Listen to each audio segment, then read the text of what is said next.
अहम शरणम गता।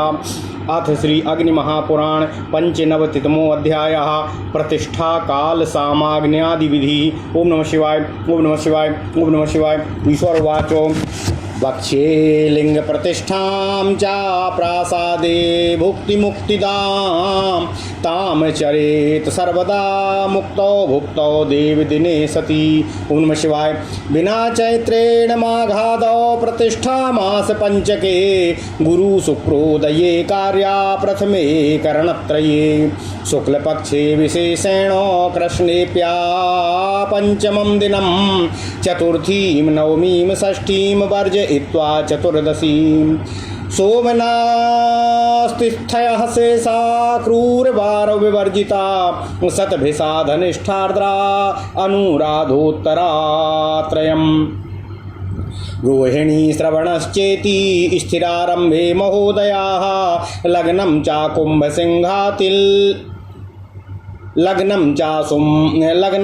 कुंभसिंहाली तुला स्त्री वृषे धन्विनामो। ओम नमः शिवाय। सस्तो जीवो नवरक्षेणु सप्त स्थापनेषु सर्वदा बुधः षडष्ट दिक्सप्त तुर्येषु विनर्तुसितः। ओम नमः शिवाय। सप्तर्तु त्रिदशादिस्थः शशांको बदला सप्तर्तु त्रिदशादिस्थः शशांको बलदः सदा रविर्दशस्त्री षट्संस्थो राहुस्त्रीदश संगतः। ओम नमः शिवाय। षटस्त्री स्थानगतः सस्ता मंदांगारर्ककेतवः शुभा क्रूराश्च पापाश्च सर्व एकादश स्थिताः। येषां दृष्टिर्मुनौ पूर्णा त्वार्धिकी ग्रहभूतयो पादिकी राम दिक्स्थाने चतुरष्टोपादवर्जितः। ओम नमः शिवाय ओम नमः शिवाय ओम नमः शिवाय। ओम नमो भगवते वासुदेवाय। ओम देवकी सुरगोविंद वासुदेव जगतपते देहि मे तनियं कृष्ण त्वाम अहम शरणं गतः। पादन्यूनो चतुर्नाडी भोगः स्यान्मीनमेषयोः वृषकुम्भो च भुञ्जाते चतस्रः पादवर्जितः। मकरो मिथुनं पंच चापालीहरै कर्कटा पादो नासट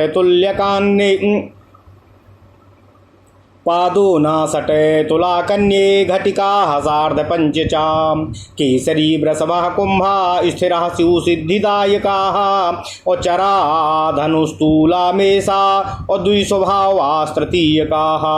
कर्कटो मकरो लिश्च प्रव्रज्याकार्यनाशकः शुभः शुभग्रहैर्द्रष्टा षष्ठो लग्नः शुभाश्रितः। गुरु शुक्रो बुधैर्युक्तो लग्नो दद्याद्वलायुषी राज्यं शौर्यं बलं पुत्रान्यसो धर्मादिकं बहु। प्रथमः सप्तमस्तुर्यो दशमः केन्द्र उच्यते गुरु शुक्रो बुधस्तत्र सर्वसिद्धिप्रदायकाः। त्रेकादशचतुर्थस्थाः लग्नात् पापग्रहा शुभा अतो नियमी चाकर्मार्थं योज्यास्थितद्यादयो बुधे। धाम्नः पंचगुणां भूमिं त्यक्त्वा वाधाम संमिताम हस्ताद् द्वादश सोपानात् कुर्यान् मण्डपमग्रतः। चतुरस्त्रं चतुर्द्वारं स्नानार्थं तु तदर्धतः एकास्यं चतुरास्यं वा रौद्र्यां प्राच्युत रेथवा। ओम नमः शिवाय ओम नमः शिवाय। ओम नमो भगवते वासुदेवाय। ओम देवकी सुत गोविंद वासुदेव जगतपते देहि मे तनियं कृष्ण त्वाम अहम शरणं गतः। हस्तिको दशहस्तो वै मण्डपोर्करकरोत वा द्विहस्तोत्तरया वृद्ध्या शेषं स्थानमण्डप याष्टकं। वेदी चतुष्करः मध्ये कोणस्तम्भेन संयुता वेदी पादान्तरं त्यक्त्वा कुण्डानि नवपञ्च वा एकं वा शिवकाष्ठायां प्राच्यां वा तद्गुरुः परं मुष्टिमात्रं शतार्धे स्याच्छते चारत्निमात्रकम्। हस्तं सहस्रहोमे स्यान्युते तु द्विहास्तिकं लक्ष्ये चतुष्करं कुण्डं कोटुहोमेश्वरस्तकम्।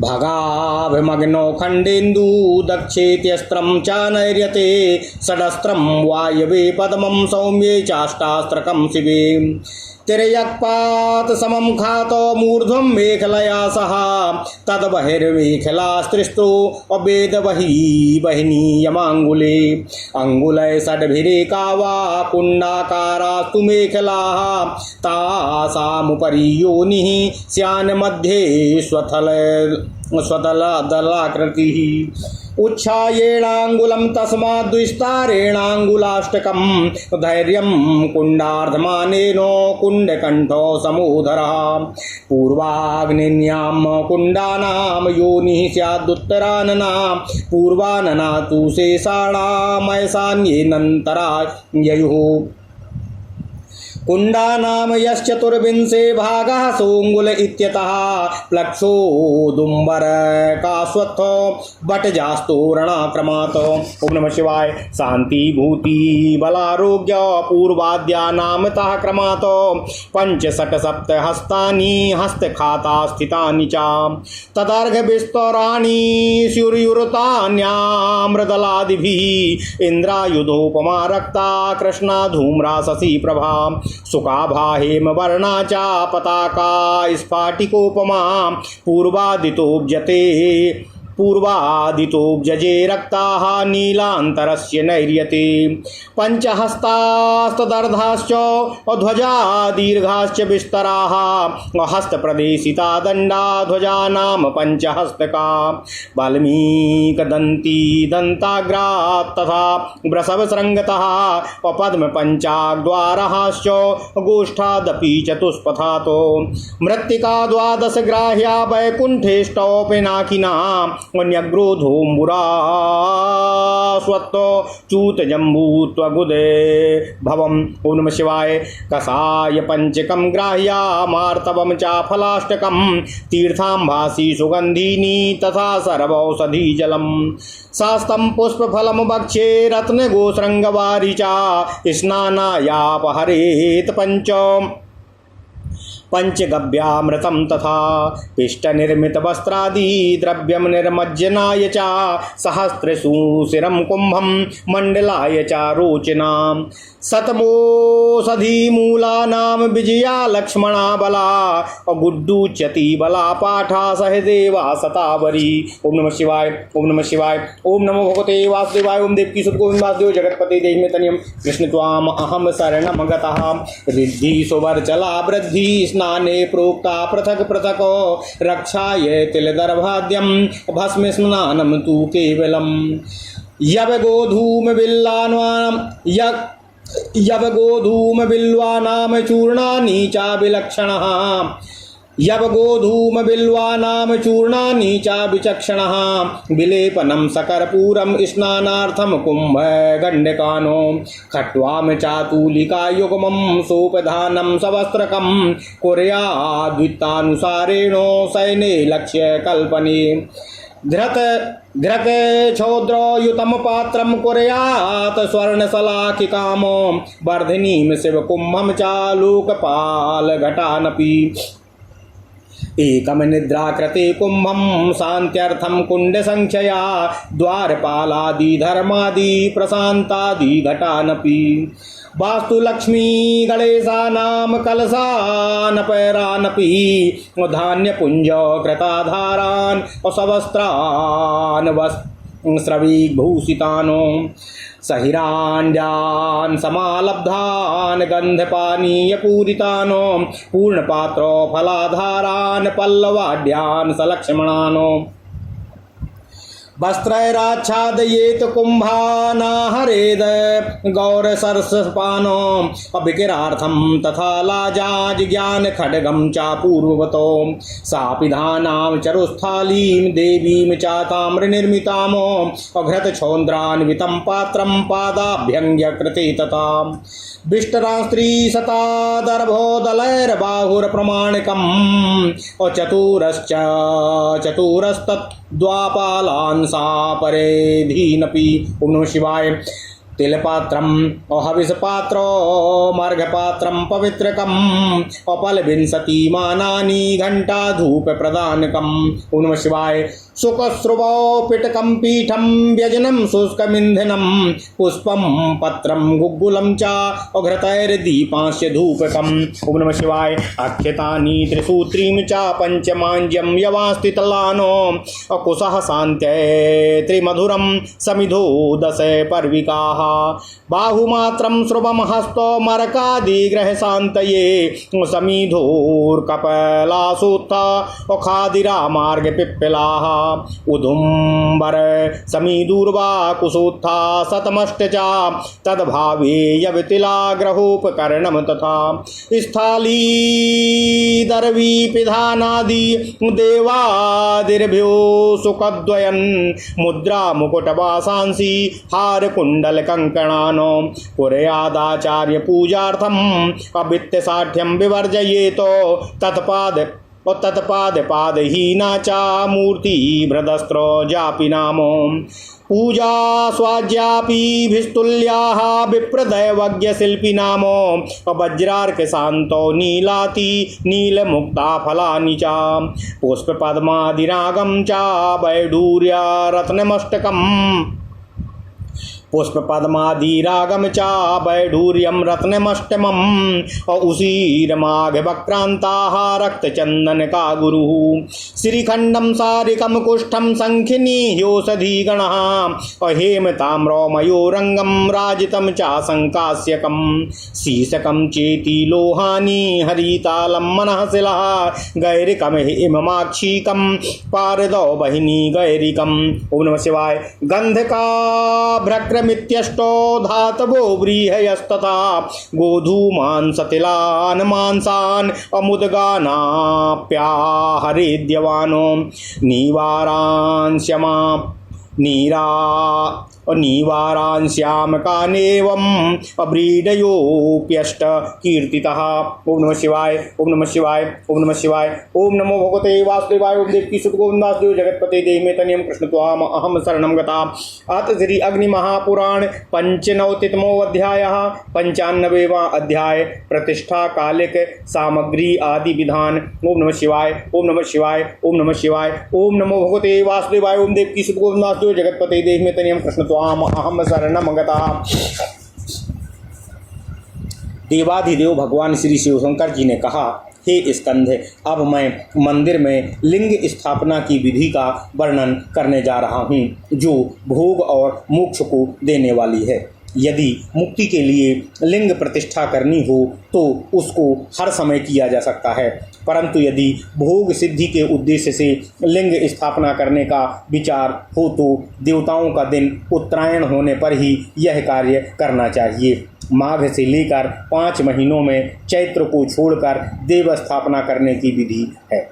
जिस समय गुरु और शुक्र उदित हों तो प्रथम 3 करणों वाव, बालव और कौलभ में स्थापना करनी चाहिए। विशेषतः शुक्ल पक्ष में तथा कृष्ण पक्ष में भी पंचमी तिथि तक का समय प्रतिष्ठा के लिए शुभ माना गया है। चतुर्थी, नवमी, षष्ठी और चतुर्दशी छोड़कर शेष तिथियां कुर ग्रह के दिन से हीन होने पर श्रेष्ठतम मानी गई हैं। शतभिषा, धनिष्ठा, आर्द्रा, अनुराधा, तीनों उत्तरा, रोहिणी और श्रवण ये नक्षत्र स्थिर प्रतिष्ठा प्रारंभ करने के लिए महान अभ्युदय कारक होते हैं।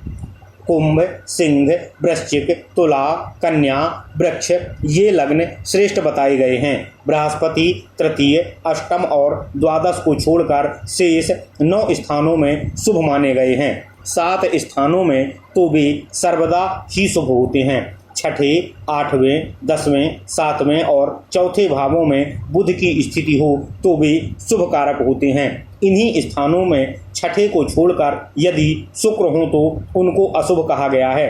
प्रथम, तृतीय, सप्तम, षष्ठ, दशम, द्वितीय और नवम स्थानों में चंद्रमा सदैव बल संप्रदायक माने गए हैं। सूर्य 10वें, तीसरे और छठे भावों में स्थित हों तो शुभ फल देने वाले होते हैं। तीसरे, छठे और 10वें में राहु को भी शुभ कहा गया है। ओम नमः शिवाय। छठे और तीसरे स्थान में स्थित होने पर शनैश्चर, मंगल और केतु प्रशस्त कहे गए हैं।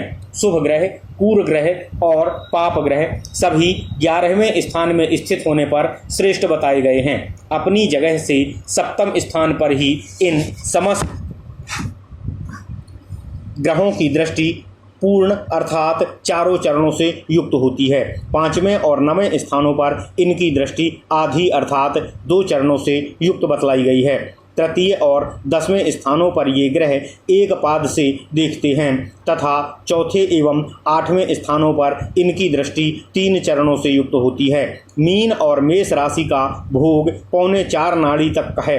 वृष और कुंभ भी 4.25 नाड़ी तक ही उपभोग करते हैं। मकर और मिथुन 5 नाड़ी, धन, वृश्चिक, सिंह और कर्क 5.25 नाड़ी तथा तुला और कन्या राशियां 5.5 नाड़ी का उपभोग करती हैं। सिंह, वृष और कुंभ ये स्थिर लग्न सिद्धि संप्रदायक होते हैं। धन, तुला और मेष चर कहे गए हैं। तीसरी संख्या के लग्न मिथुन, कन्या आदि द्वि स्वभाव कहे गए हैं।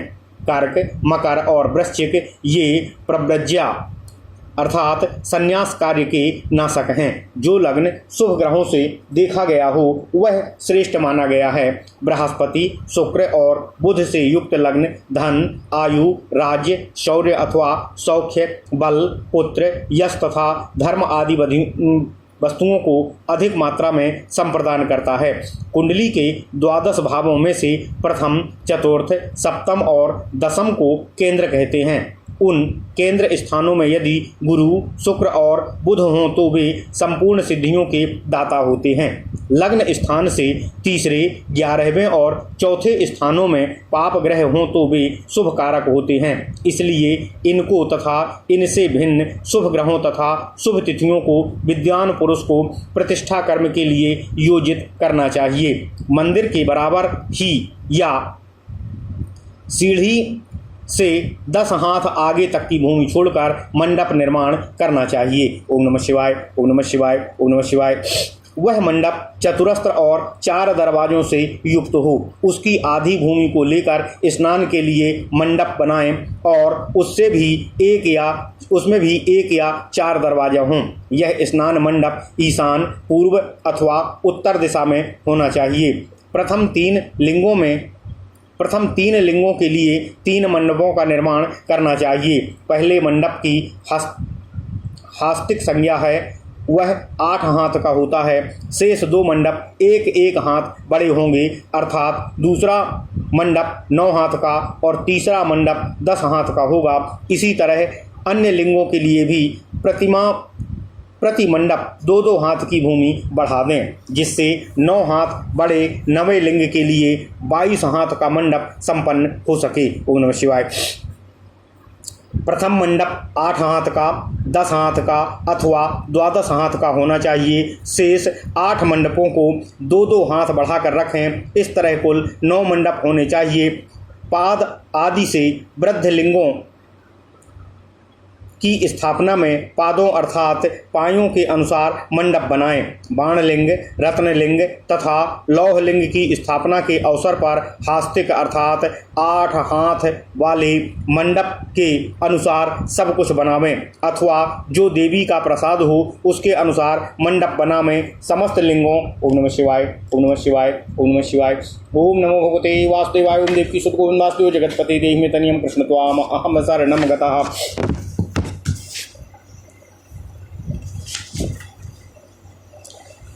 समस्त लिंगों के लिए प्रासाद निर्माण की विधि शैव शास्त्र के अनुसार ही समझनी चाहिए।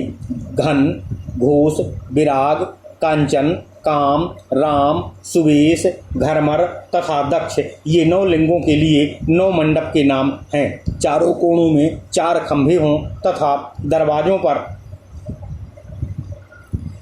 जो बतलाया गया है उससे विस्तृत मंडप में जिस प्रकार भी उसकी शोभा संभव हो अन्य खंभों का भी उपयोग किया जा सकता है। ओम नमः शिवाय। मध्य मंडप मध्य मंडप में 4 हाथ की वेदी बनावें। उसके चारों कोनों में 4 खंभे हों। वेदी और पायों के मध्य का स्थान छोड़कर कुंडों का निर्माण करना चाहिए। इनकी संख्या 9 अथवा 5 होनी चाहिए। ईशान या पूर्व दिशा में एक ही कुंड बनावें, वह गुरु का स्थान है। यदि 50 आहुति देनी हो तो मुट्ठी बंधे हाथ से 1 हाथ का कुंड बनाना चाहिए। ओम नमः शिवाय। 100 आहुति देनी हो तो कोहिनी से लेकर कनिष्ठा तक के माप से 1 अरतनी या 1 हाथ का कुंड बनावें। 1000 आहुतियों का हवन करना हो तो 1 हाथ लंबा, चौड़ा और गहरा कुंड हो। 10,000 आहुतियों के लिए इससे दूने माप का कुंड होना चाहिए। 1,00,000 आहुतियों के लिए 4 हाथ के और 1 करोड़ आहुतियों के लिए 8 हाथ के कुंड का विधान है। अग्निकोण में भगाकर दक्षिण दिशा में अर्धचंद्राकार, अग्निकोण में भगाकार दक्षिण दिशा में अर्धचंद्राकार, नैऋत्य कोण में त्रिकोण, पश्चिम दिशा में चंद्रमंडल के समान गोलाकार, वायव्य कोण में षटकोण, उत्तर दिशा में कमलाकार, ईशान कोण में अष्टकोण तथा पूर्व दिशा में चतुष्कोण कुंड का निर्माण करना चाहिए। ओम नमः शिवाय। कुंड सभी तरफ से बराबर और ढालू होना चाहिए। ऊपर की तरफ मेखलाएं बनी होनी चाहिए। बाहरी भाग में क्रमशः 4, 3 और 2 अंगुल चौड़ी 3 मेखलाएं होनी चाहिए अथवा एक ही 6 अंगुल चौड़ी मेखला रहना चाहिए। मेखलाएं कुंड के आकार के बराबर ही होती हैं। उनके ऊपर मध्य भाग में योनि हो जिसकी आकृति पीपल के पत्ते की भांति रहना चाहिए। उसकी ऊंचाई 1 अंगुल और चौड़ाई 8 अंगुल की होनी चाहिए। लंबाई कुंडार्थ के तुल्य हो। योनि का मध्य भाग कुंड की भांति हो। पूर्व अग्निकोण और दक्षिण दिशा में कुंडों की योनि उत्तराभिमुख होनी चाहिए। शेष दिशाओं के कुंडों की योनि पूर्वाभिमुखी हो तथा ईशान कोण के कुंड की योनि कथित दोनों तरह में से किसी भी तरह की उत्तराभिमुखी अथवा पूर्वाभिमुखी की जा सकती है। कुंडों का जो 24वां भाग है वह अंगुल कहलाता है। इसके अनुसार विभाजन करके मेखला, कंठ और नाभि का निश्चय करना चाहिए। मंडप में पूर्व आदि दिशाओं की तरफ जो 4 दरवाजे लगते हैं वे क्रमशः पाकड़, गूलर, पीपल और बड़ की लकड़ी में होने चाहिए। पूर्व आदि दिशाओं के क्रम इनके नाम शांति, भूति, बल और आरोग्य हैं। दरवाजों की ऊंचाई 5, 6 अथवा 7 हाथ की होनी चाहिए। वे हाथ भर गहरे खुदे हुए गड्ढे में खड़े किए गए हों। उनका विस्तार ऊंचाई या लंबाई की अपेक्षा आधा होना चाहिए। उनमें आम्रपल्लव आदि की बंधनवारें लगा देनी चाहिए। मंडप की पूर्व आदि दिशाओं में क्रमशः इंद्रायुध की भांति तिरंगी, लाल, काली, धूमिल, चांदनी की भांति, श्वेत, तोते के पंख के समान हरे की, सुनहरे रंग की तथा स्फटिक मणि के समान उज्ज्वल पताका फहरानी चाहिए। ईशान और पूर्व के मध्य भाग में ब्रह्मा जी के लिए लाल रंग की तथा नैऋत्य और पश्चिम के मध्य भाग में अनंत अर्थात शेषनाग के लिए नीले रंग की पताका फहरानी चाहिए। ध्वजों की पताकाएं 5 हाथ लंबी और उससे आधी चौड़ी हों। ध्वज दंड की ऊंचाई 5 हाथ की होनी चाहिए। ध्वज की मोटाई ऐसी हो कि दोनों हाथों से पकड़ में आ जाए। ओम नमः शिवाय।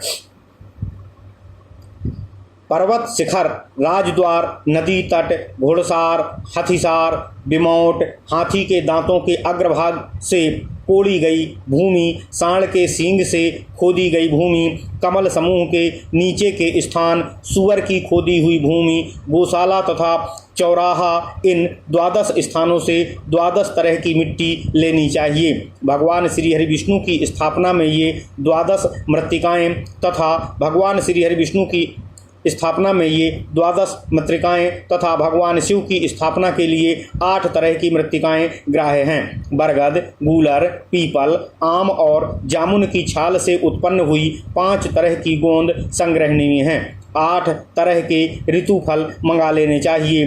तीर्थ जल, सुगंधित जल, सर्वौषधि मिश्रित जल, सस्य पुष्प मिश्रित जल, स्वर्ण मिश्रित, रत्न मिश्रित तथा गोस रंग के स्पर्श से युक्त जल, पंचगव्य और पंचामृत, इन सभी को देव स्थान के लिए एकत्र करना चाहिए।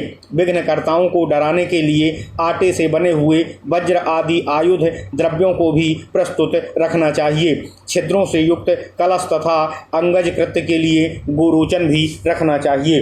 100 तरह की औषधियों की जड़, विजया, लक्ष्मणा, श्वेत कंटकारिका, बला अथवा अभया, हर्रे, गुरुच, अतिबला, पाठा, सहदेवा, शतावरी, रिद्धि, सुवर्चला और वृद्धि, इन सभी का पृथक पृथक स्नान के लिए उपयोग बतलाया गया है। रक्षा के लिए तिल और कुसा आदि संग्रहणीय हैं। भस्म स्नान के लिए भस्म जुटा लें। विद्वान पुरुष ओम नमः शिवाय, ओम नमः शिवाय, ओम नमः शिवाय। विद्वान पुरुष को स्नान के लिए जौ और गेहूं के आटे, बेलक चूर्ण, विलेपन, कर्पूर, कलश तथा गड़ुओं का संग्रह कर लेना चाहिए। खाट, 2 तूलिका, रुई भरा गद्दा तथा रजाई, तकिया, चादर आदि अन्य आवश्यक वस्त्र, इन सभी को अपने वैभव के अनुसार तैयार कराएं और विभिन्न चिन्हों से सुसज्जित शयन कक्ष में इनको रखें। घी और मधु से युक्त पात्र, सोने की सलाई, पूजोपयोगी जल से भरा पात्र, शिव कलश और लोकपालों के लिए कलश का भी संग्रह करना चाहिए। एक कलश निंद्रा के लिए भी होना चाहिए। कुंडों की संख्या के अनुसार उतने ही शांति कलश रखे जाने चाहिए। द्वारपाल आदि, धर्म आदि तथा प्रशांत आदि के लिए भी कलश जुटा लें। वासुदेव, लक्ष्मी और गणेश के लिए भी अन्यान्य पृथक पृथक कलश आवश्यक हैं। इन कलशों के नीचे आधार भूमि पर धान्य पुंज रखना चाहिए। सभी कलश वस्त्र और पुष्पमाला से विभूषित किए जाने चाहिए। इनके अंदर स्वर्ण डालकर इनका स्पर्श किया जाए और इनको सुगंधित जल से भरा जाए। सभी कलशों के ऊपर पूर्ण पात्र और फल रखे जाएं। उनके मुख भाग में पंचपल्लव रहे तथा वे कलश श्रेष्ठतम लक्षणों से संपन्न हों। कलशों को वस्त्र से आच्छादित करना चाहिए। सभी तरह बिखेरने के लिए पीली सरसों और लावा का संग्रह कर लेना चाहिए। पूर्ववत ज्ञान खड़ग का भी निष्पादन करना चाहिए। चरु रखने के लिए बटलोई और उसका ढक्कन भी मंगा लेना चाहिए। तांबे की बनी हुई करछुल तथा पदाभ्यंग के लिए घृत और मधु का पात्र भी संग्रहित कर लेना चाहिए। कुश के 3 दलों से बने हुए 2-2 हाथ लंबे चौड़े तथा 4-4 आसन एकत्र कर लेना चाहिए। इसी तरह पलासों से बने हुए 4-4 परिधि भी जुटा लेवें। तिल पात्र, हविष्यान्न पात्र, अर्घ पात्र और पवित्रक एकत्र करना चाहिए। इनका मान 20-20 पल होता है। घंटा और धूपदानी भी मंगा लेना चाहिए। श्रुक, श्रुवा, पिटक, पिटारी और टोकरी, पीठ, पीढ़ी और चौकी, व्यजन, सूखी लकड़ी, फूल, पत्र, गुग्गुल, घी के दीपक, धूप, अक्षत, तिगुनासूत, गाय का घी, जौ, तिल, कुसा, शांति कर्म के लिए त्रिविध मधुर पदार्थ, मधु, शक्कर और घी, 10 पर्व की समिधाएं, बाहें बराबर या 1 हाथ का श्रुवा, सूर्य आदि ग्रहों की शांति के लिए समिधाएं, आक, पलाश, खैर, अपामार्ग, पीपल, गूलर, समी, दूर्वा, ओम नमः शिवाय और कुसा भी संग्रहणीय हैं। आक आदि में प्रत्येक की समिधाएं 108 होनी चाहिए। ये ना मिल सकें तो इनकी जगह जौ और तिलों की आहुति देनी चाहिए। इनके सिवा घरेलू आवश्यकता की वस्तुओं का संग्रह भी करना चाहिए। बटलोई, कलशुल, ढक्कन आदि भी जुटा लेना चाहिए। देवता आदि के लिए प्रत्येक को 2-2 वस्त्र होने चाहिए। आचार्य की पूजा के लिए मुद्रा, मुकुट, वस्त्र, हार, कुंडल और कंकन आदि तैयार करवा लें। धन खर्च करने में कंजूसी नहीं करना चाहिए। मूर्ति धारण करने वाले तथा अस्त्र मंत्र का जप करने वाले ब्राह्मणों को आचार्य की अपेक्षा 1/4 कम दक्षिणा देनी चाहिए। सामान्य ब्राह्मणों, ज्योतिषियों तथा शिल्पियों को जपकर्ताओं के बराबर ही पूजा देनी चाहिए। हीरा, सूर्यकांत मणि, नीलमणि, अति नीलमणि, मुक्तामणि, मुक्ताफल, पुष्पराग, पद्मराग तथा 8वां रत्न वैदूर्य मणि इनका भी संग्रह करना चाहिए। उसीर अर्थात खस, विष्णुकांता अर्थात अपराजिता, रक्तचंदन, अगरु, श्रीखंड, सारिवा, अनंता और श्यामला, कुष्ठ, कुट और शंखनी, श्वेत पुन्नाग, इन औषधियों का समुदाय भी संग्रहणीय है। सोना, तांबा, लोहा, रांगा, चांदी, कांसी और सीसा इन सब की लौह संज्ञा है, इनका भी संग्रह करना चाहिए। हरिताल, मैनसिल, गेरू, हेममाक्षिक, पारा, बहिनी गैरिक, गंधक और अभ्रक ये 8 धातुएं संग्रहणीय हैं। इसी तरह 8 तरह के व्रीहियों अनाजों का संग्रह भी करना चाहिए। उनके नाम इस तरह हैं: धान, गेहूँ, तिल, उड़द, मूंग, जौ, तिन्नी और सांवा।